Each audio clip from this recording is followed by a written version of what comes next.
Hey guys, we're in La Jolla checking out the newest generation of bikes from Ride1Up.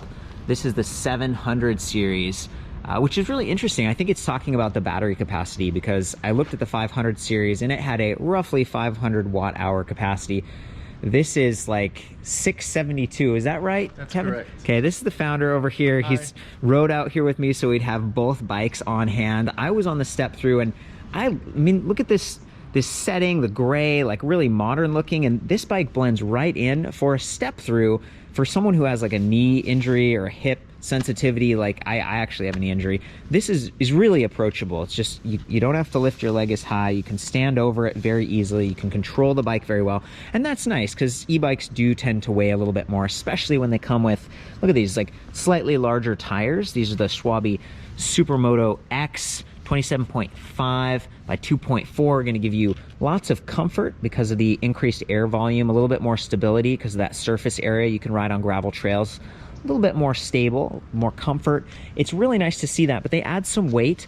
You got these aluminum alloy fenders, about 70 millimeters wide, so they do give you excellent protection for those larger tires. You're not getting like the side spray. And then this really cool rack. This is pretty custom. I like this bar right here, this support arm.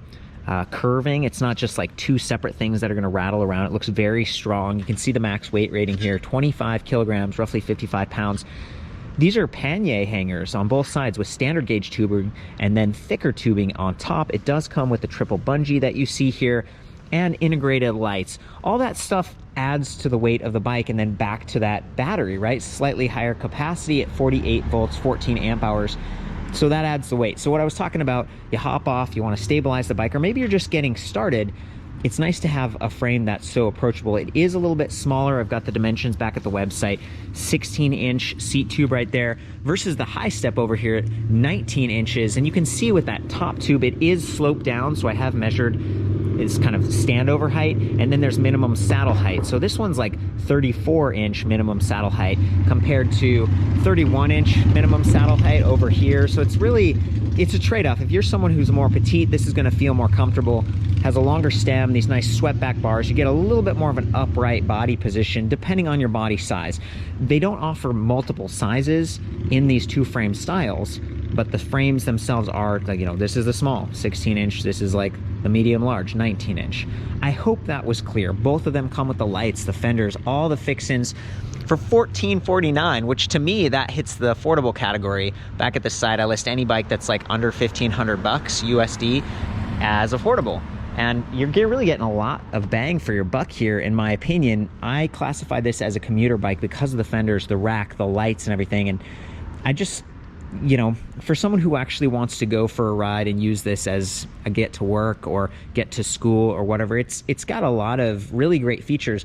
The 500 series, that's $1099, and then it's $100 more if you want to add the rack and fenders, and it wouldn't have the rear light. And the battery isn't integrated like this. So to me, there's a lot of value here when you really think about the design and also the higher capacity. Now let's get back into some of those specs and stuff. You know, I like to go through everything really detailed. 45 tooth steel chainring up here with this nice alloy guard, and that's been nice because I'm wearing these pants today and I'm pedaling, and you can see a little bit of, looks like a little bit of dirt on there, maybe like kind of the grease thing, but I really don't think they're touching too much, so that's nice. This is a rust resistant chain. Back here we've got an 11 to 32 tooth freewheel. This is from DNP. It's one of the only freewheels that gets all the way down to 11 tooth. That's kind of neat. Shimano Acera derailleur, that's 3 steps up in their line, so it's a little bit higher quality, gonna last a little bit longer and be a little bit tighter than Tourney. It's entry-level stuff. You can see the motor power cable coming out, a quick disconnect point right there. One of the things I called out on the 500 series was the lack of a slap guard. You can see that here as well. So we don't have any chips yet. I haven't really ridden this hard off-road or anything, and maybe you won't either, but if you're concerned about that nice paint getting chipped up, you could always just use a piece of like box tape or whatever. They actually sell slap guards on Amazon pretty affordably as well. That's one of the few, like, oh, you know, it'd be nice if it had that because it's such a nice looking frame. You know, I would also like to see a chain guide so that you don't have that hop off. But again, if you're not riding on trails and stuff, or even the gravel road we talked about, the chain's probably going to stay on track. And this is a fairly simple very like limited range with the gearing and everything. It should be fine in most cases, and even if it does fall off or it breaks or something, this is a hub motor, so you can operate the bike using the throttle or even just the cadence sensor pedaling along. Even if the chain wasn't there, it would activate the motor, which is pretty cool. 500 watt nominal, up to 1,000 watt peak, compared to the 500 series. That one used a Bafang hub motor, and it was rated 500 to 750. So this one gives you a little bit more power and potentially higher top speed as well. This one gets up to like, you know, 27 miles per hour compared to roughly 25 on the other one. So they're both classified as like class 3, because that's anything that gives pedal assist above 20 miles per hour. And this one just gives you a little bit more at the top end, roughly the same amount of torque, which is somewhere around 50 Newton meters according to them. You can see these thicker black spokes, 12 gauge in the rear, like 13 up front, and look at these 33 millimeter rims. They're nice and smooth. It's a really cool look. It matches these tires. It's definitely a step up in terms of quality. This fork, it's the GTMRK is the company. I'm not super familiar. They've taken off the branding and it looks really nice. It's not paint matched, but there are black accents all over this frame because of all the accessories and fenders and stuff. So nice black lowers, black stanchions. These are steel, and this is a spring fork. It's not an air fork, so you know it could be lighter, it could be a little bit nicer, but it does have hydraulic lockout with several steps here, so you can like progressively lock it out, which is really nice if you're someone who's riding on a really beautiful smooth neighborhood. We're here in La Jolla, right? So the sidewalks, the street's really nice. You don't really need suspension. You can lock it out for efficiency and reduce that bob. If you're someone who's a bit heavier, you can tighten up the preload those springs so you're not getting like this bouncy feeling or bottoming out. I really appreciate that. Same light as we saw on the 500 series.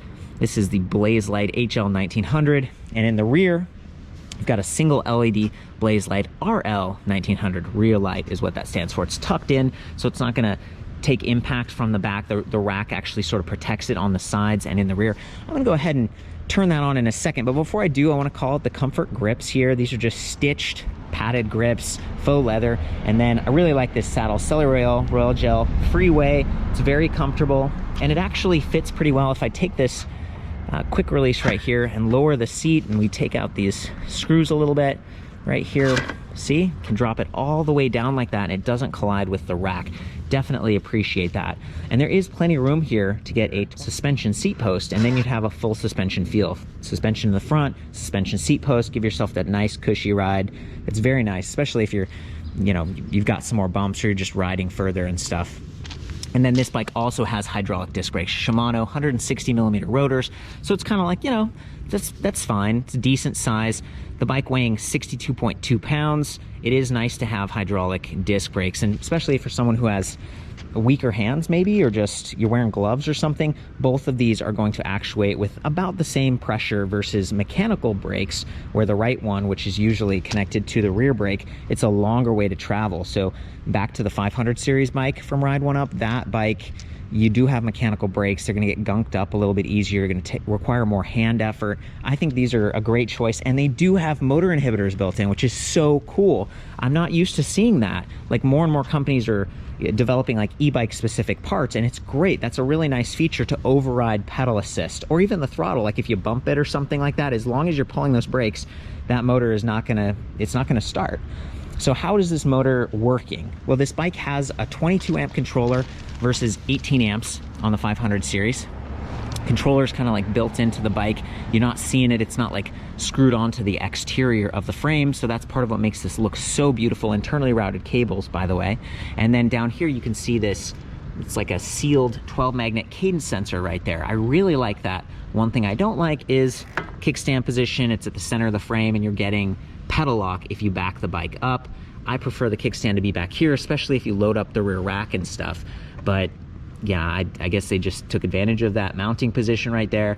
Not the end of the world, but this is something I think about. A lot of times I'll be in like a crowded garage space and, you know, maybe the car's right here and I can't really maneuver the bike, so I'm backing it up. And if I don't raise the kickstand and stow it, you get that pedal lock, and then you got to walk the bike forward like this, and, you know, bangs into the frame. It's not a big deal, but it is noticeable in certain situations. So I wanted to call that out. I also want to call out some differences between these two frames, okay? The step-thru, you've got these like platform Welgo pedals with the rubberized edge. We got that swept-back handlebar, 90mm. This might be 80mm stem. And then on the high step, we've got like these cage style pedals. And then up here, you can see a longer, like this is like a low rise bar. It's not quite as comfort oriented. It's a little bit more aggressive. And I think they might be going for like the his and hers thing. You can also see how they have the internal cable routing on each side of the battery pack, which is interesting. There are a lot of cables up here at the front, and that just comes back to having a display, having a trigger throttle, having motor inhibitors and stuff. They got to do something with those wires, and I think they've done the best job that they can. The wrapping is nice. The position of the throttle, it's on the left side because they've got the trigger shifters over here. And one of my complaints is that these are the pull style trigger shifters. You can't push this. You can only go one direction, so you've got to, you know, kind of fit your finger, take it off the brake a little bit to shift gears. I prefer the ones that let you do both, but we do have multi-shift on the low shifter, so that's kind of nice.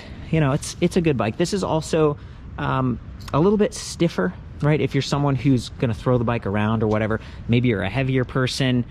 It's tough because I can see how this would be a more approachable frame, but you do get a little bit of frame flex, especially if you're loading up that rear rack. And the max weight on both of these bikes is somewhere around 275. So keep that in mind. That's just what they say. It's kind of a liability thing.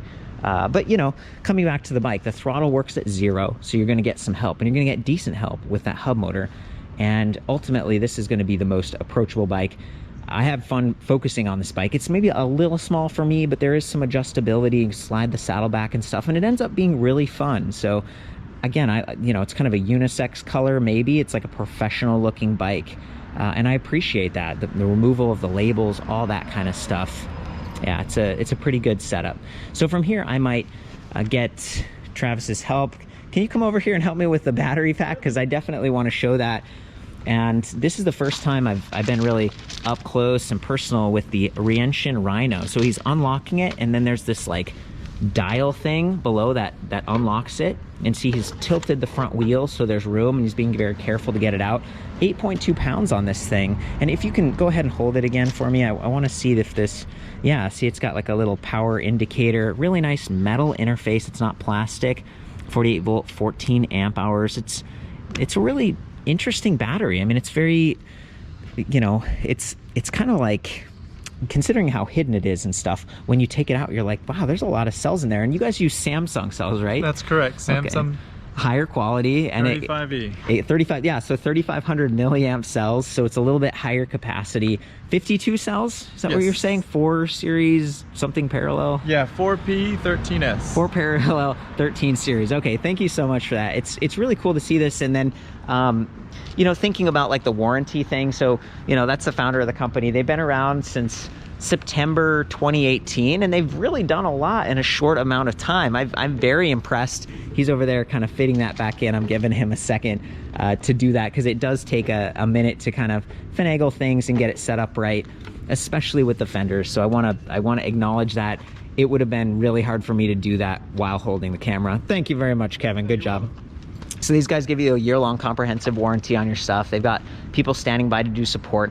Can you tell me a little bit about what it takes to assemble this? Because I watched the assembly video for the 500 series, and I mean, it had the fork, it had the stem. Like, just walk through it real quick. Sure. You're gonna have to put on the fork through the headset. You're gonna have to assemble the headset, figure out the correct tension, put on the front wheel, front fender, rear rack, and your seat and your pedals, and that's basically it. Okay, great. Thank you very much. You're welcome. They have really good videos on that. Yep. So what I want to tell you as like a viewer is that there is more effort to assemble this. So what you're saving in money, you're going to spend a little bit more time. You might want to have like a bike stand. You might even be able to take it to like a bike shop or something that can lubricate the chain and do some of the extra little things. Maybe put some poly grease here, putting the pedals on. You don't have to do those things, and Kevin hasn't done those things for this setup, and the bike's working fine. But just keep that in mind. You just spend a little bit more time. They pack these into these really slim boxes. They have great shipping. It's free shipping in the contiguous US, and it's like 125 bucks if you live in Alaska or Hawaii, 25 bucks if you live in Canada, which is like nothing. And they also ship to Mexico. What's the Mexico ship price? $25 right now. $25 right now. now. These guys, the other thing I really like about Ride1Up is that they're like fine-tuning everything on the bikes with each new batch. So when I was like, Kevin, why isn't there a slap guide? He's like, oh, the next batch will have that. I'm like, hey, what about those, you know, freewheels that working? He's like, yeah, we're probably gonna do a cassette. And then I was like, hey, these pedals are decent, but have you seen these? He's like, yeah, we're gonna upgrade the pedals. So kudos to you. Work in progress. No guarantees on all this stuff. It looks like we're having a Merry Christmas up there. Might be time to just take these over and go through the display real quick. Definitely. Okay, so we got the battery back on the frame. Unfortunately, I did not bring the charger. Sorry about that. It's the same like Sam's charger, 1.5 pounds, 2 amps. So it is going to take like 6 hours to charge this higher capacity battery pack. I like that the charging port is up high right here, so you don't have to bend way over. Same thing with the key port. I mean, this is like how you want to do it. It's not down way down here, which is going to get colliding with the crank arms like that kickstand and stuff. So this is a nice setup. Like, shout out to Reention that set this up and made this new integrated battery design. This is the display. It's pretty cool. It's color, and it even kind of like makes some sounds and like haptic vibration and stuff, which impressed me. No USB ports, which the other bike, the 500 series, does have a USB on the side of the Reention Dorado battery. So that's one thing you trade off, and it's too bad because with such a high capacity battery, it would have been nice. There's the power button here. We just hold that for a couple seconds. Ride1Up. Color, right? This is pretty cool. So we got watts up there. If I zoom the motor, you can see it going up, and even like a little graphic here showing motor power. We got voltage over here for the battery. That's another more precise way to approximate like how full it is. In the center we have speed. It's in miles per hour right now, but if you want to change any of the settings, you can just double tap this mode button. Actually, you hold it. I'm sorry, I thought it was the double tap, but you hold it, and this is a very intuitive menu. So we got like brightness, units was the first one. It's in imperial right now. Battery voltage. You can even adjust password. I'm gonna get out of here. I don't want to get locked out. But that is a pretty good, it's pretty neat that you can set this up with a password, because you know, I wouldn't be wanting to remove the battery on this bike super often. I just hope this powers off now. I'm just gonna leave that alone for a second. Taking off the battery is definitely going to reduce the weight by 8.2 pounds. Okay, so remember, this is a 62-pound bike. That's a really good way to make it easier to move. If you're someone who's trying to use this with a car rack, you're probably going to get a crossbar adapter so you can hang it. That's the best way to do it. If you have the high step, you know, good luck trying to finagle that on. There we go. Whew, it just timed out, so I'm thankful for that. Hold the plus button, and we got this little light icon right here, and there's the backlight, single LED with a nice big reflective surface. The front light, single LED with a nice lens. It's more of a B scene light. I mean, you can adjust it a little bit, but it's more of a B scene light. I like that they're integrated. You don't have to worry about batteries running out independently or taking them off each time you park. And then down here there's walk mode if we hold the minus key for just a second. So we'll do that. It's pretty nice. It's got all the things I would really look for in a display, and it's a little bit busier. It's not super big, but it's working well. It's within reach. Let's see here. So if we press the M, we go from trip distance to timer, odometer, average speed, max speed, and then back to trip distance. So that's kind of it. The one other kind of default setup where there's a little bit of a complaint for me is that there's 9 levels of assist. So if you've ever been on an e-bike, gone to level 1 assist and been like, whoa, that's way too much. It's not level 1, that's like 3 or something. This bike is much more subtle because it has those 9 steps, which is really nice. Now you can use the throttle at 0 and you can get full power on any of those 9 levels of assist. So for me, I kind of like set it to my favorite, like 3 is it's comfortable, you get enough speed. I'm not going 26 miles per hour. I'm just 10, 11 miles per hour, and then I can zip up a little faster with the throttle. But note that the throttle cuts out at like 20 miles per hour, so you're kind of capped there. If you want to hit those higher speeds, roughly 26, 27 miles per hour, you're going to need to do the pedal assist, and you're going to need to be in level 9. So I think that's it. I'm going to stow this kickstand real quick. There we go. I got the lights on because we're kind of the end of the day here, and I'm going to do the throttle.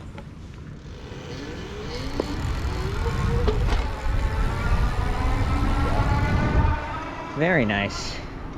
It's my no hand riding. I'm in level 3, so it's really not even kicking on, and I'm losing some speed. If we take it up to level 9, now we're going to easily get over 20 miles per hour. Head down to the beach here. Like I said, we're in La Jolla. Just a really awesome place if you like to surf. Kevin was out there yesterday catching some waves. And an e-bike is a really cool way to get around. So we've seen a lot of people in this neighborhood actually riding these because it's fairly hilly. You don't have to worry about standing up and exerting a lot of pressure on your knees if you're someone like me with sensitivity there. So I'm gonna just use the throttle. We're climbing a medium steep hill at roughly 10, 11 miles per hour.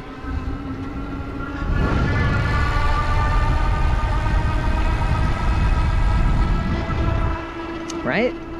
Kind of what you'd expect. There's a bit of a delay in kind of the cadence sensor, but 12 magnets, cadence sensing, that's really good. It's kind of a value choice on the part, but it's the best you can get for that type of sensor that I've seen. But remember, you can override with those brakes anytime. Both of them have motor inhibitors, so it's a good setup that way. Okay guys, from here you can see that 45 tooth chainring. Interesting considering the other bike had a 48 tooth chainring. Otherwise it's very similar. 170 millimeter crank arm length on both bikes. We got that nice chainring guard up front, and then 11 to 32 teeth back here. And there's a big jump up to that 32 tooth sprocket, and that's to help you get started to climb. So I appreciate that. And then the smaller 11 tooth compared to 14 tooth on the 500 series model from Ride1Up, you know, that's going to allow you to hit and maintain those higher top speeds, which is great because this is a slightly faster bike.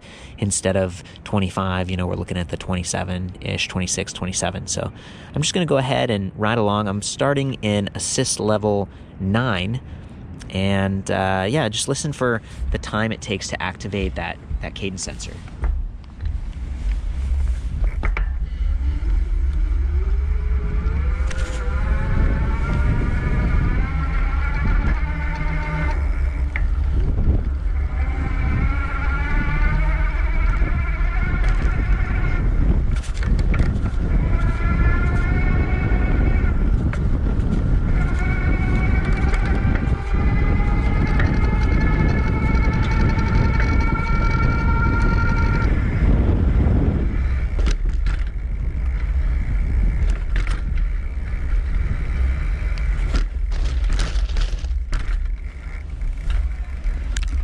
Nice. I was purposely going off curbs and over rocks and stuff, trying to get this thing to make some noise.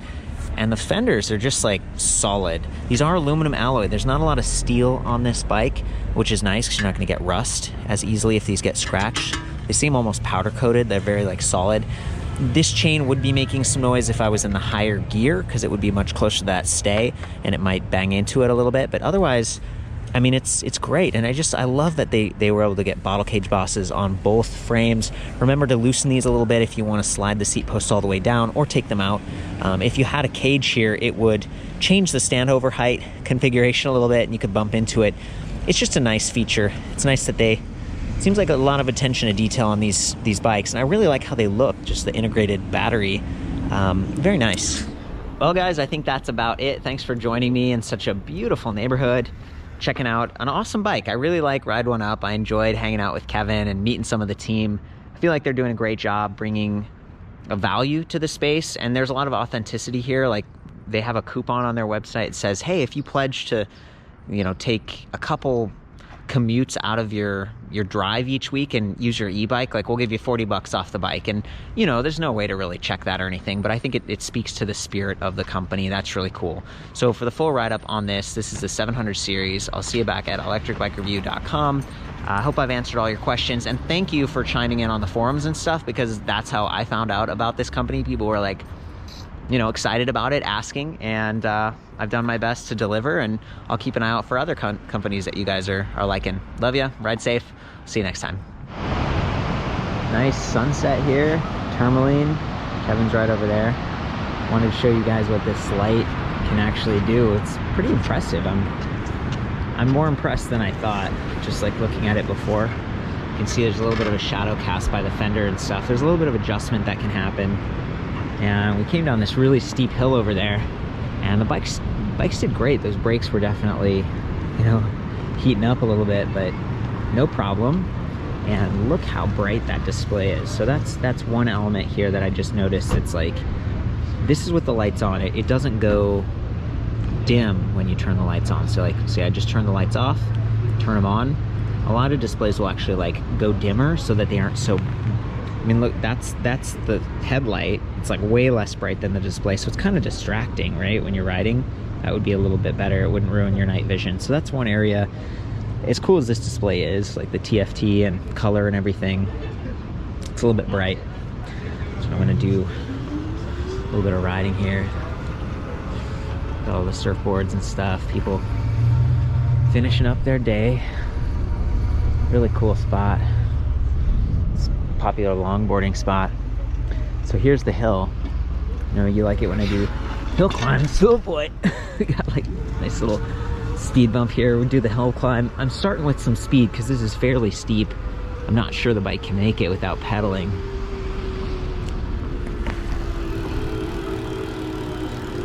Oh, we're struggling. We're down to like 5 miles per hour and the motor is just struggling. So I'm gonna say, you know, with a little bit of pedaling, I don't want to mess up the motor or anything. With a little bit of pedaling, we could do it. That was pretty good though. We made it pretty far. This would definitely be a workout if we didn't have electric assist here.